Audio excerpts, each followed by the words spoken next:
Xin chào mọi người đã quay trở lại với kênh Khám phá dân tộc Mông, nơi chia sẻ những điều thú vị của người dân tộc Mông.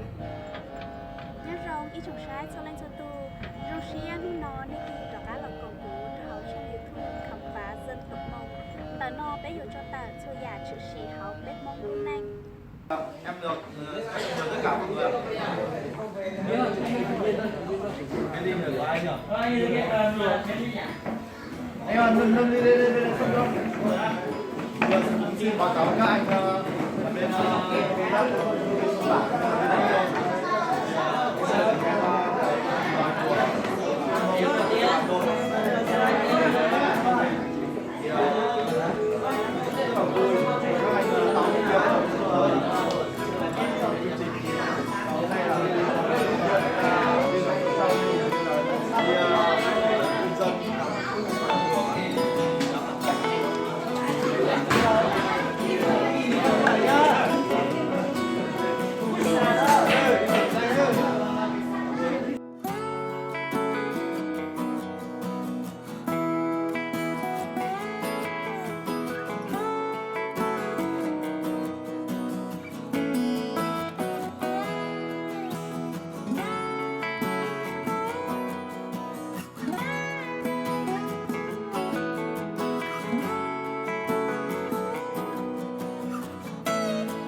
kéo sang bên này cho nó sáng này.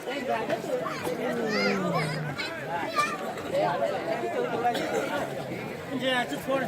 Đừng tiếc. Ayo. Ao đi nè.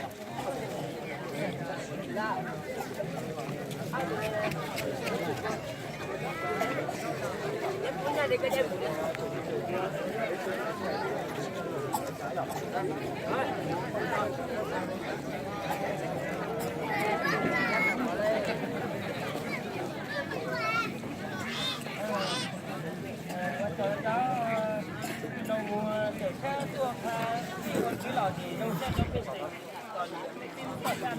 Sao rồi?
chia sẻ và subscribe.